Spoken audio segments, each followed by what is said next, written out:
ఇచ్చాం నిలబెట్టుకుని తీరాలనే పట్టుదల ఉంది. అధికారంలోకి వచ్చి 10 నెలలైంది. కానీ ఆ పెద్ద పథకం అమలెట్లా? ఇదే ఇప్పుడు రేవంత్ సర్కార్ని ఆలోచనలో పడేసింది. కేసీఆర్ హయాంలో దళిత బంధు పేరుతో అమలైన పథకాన్ని అంబేద్కర్ అభయ హస్తం స్కీమ్ గా ఇంప్లిమెంట్ చేయాలని డిసైడ్ అయింది కాంగ్రెస్ సర్కార్. కానీ నిధుల కొరత నీడలా వెంటాడుతోంది. దళిత బంధు పథకాన్ని మళ్లీ కంటిన్యూ చేయాలా? నిధులు ఎక్కడి నుంచి తేవాలి? ఎన్నికల్లో ఇచ్చిన హామీని నిలబెట్టుకునేదెలా?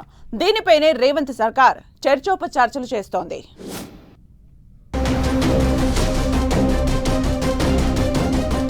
దళిత బంధు అమలు ఎట్లా?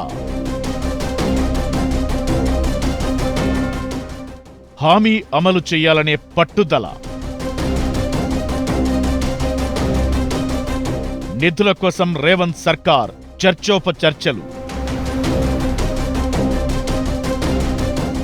ఎన్నో ఆశలు, మరెన్నో ఆశయాలతో ప్రజలు కట్టబెట్టిన అధికారం, అన్నింటికీ మించి దళితుల మేలు కోసం అమలు చేయాల్సిన పథకం ఇదిప్పుడు రేవంత్ సర్కార్ను ఆలోచనలో పడేసింది. కేసీఆర్ సీఎంగా ఉన్నప్పుడు ప్రతిష్టాత్మకంగా మొదలుపెట్టిన దళిత బంధు స్కీమ్ను అంబేద్కర్ అభయహస్తం పేరుతో అమలు చేస్తామని హామీ ఇచ్చింది కాంగ్రెస్ పార్టీ. కేసీఆర్ 10 లక్షలిస్తే తాము 12 లక్షలిస్తామని మేనిఫెస్టోలో పెట్టింది కాంగ్రెస్. అధికారంలోకొచ్చి కూడా 10 నెలలు కావస్తోంది. దీంతో అంబేద్కర్ అభయహస్తం పథకం అమలు ఎలా అని రేవంత్ సర్కార్ చర్చోపచర్చలు చేస్తోంది. నిధుల సేకరణే రేవంత్ సర్కార్కు సవాల్గా మారింది. ఇప్పటికే 4000 పెన్షన్ అందడం లేదని బీఆర్ఎస్ విమర్శిస్తోంది. అంతేకాదు, కళ్యాణ లక్ష్మి కింద తులం బంగారం ఏమైందన్న ప్రశ్నలు కూడా తలెత్తుతున్నాయి.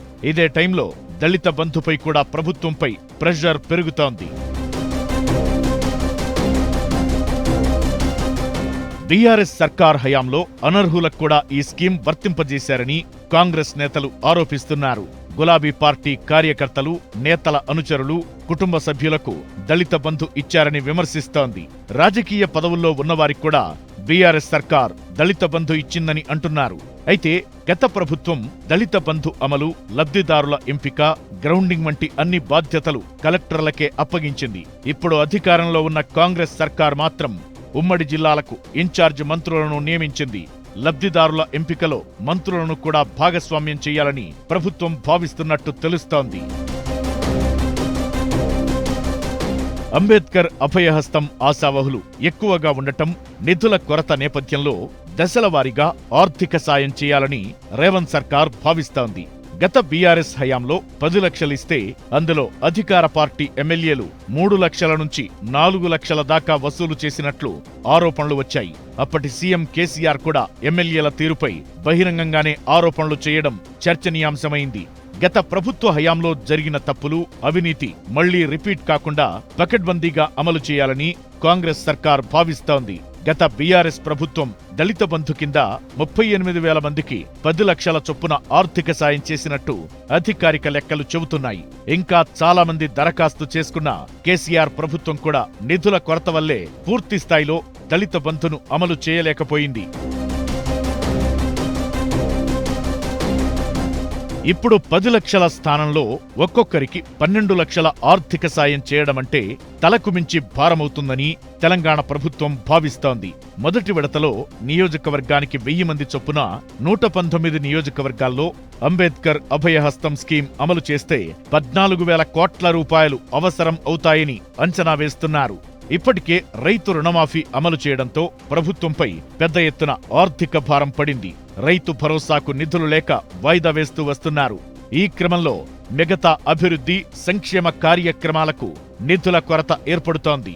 ఇలాంటి క్లిష్ట సమయంలో అంబేద్కర్ అభయహస్తం పథకానికి నిధులను సేకరించడం ఎలా అన్నదానిపై రేవంత్ సర్కార్ తర్జన భర్జనలో ఉంది. రేవంత్ ప్రభుత్వం ప్రవేశపెట్టిన బడ్జెట్లో కూడా అంబేద్కర్ అభయహస్తం పథకం నిధుల ప్రస్తావన లేదు. దీంతో కాంగ్రెస్ సర్కార్ దళిత బంధు పథకానికి మంగళం పాడిందని విమర్శిస్తోంది.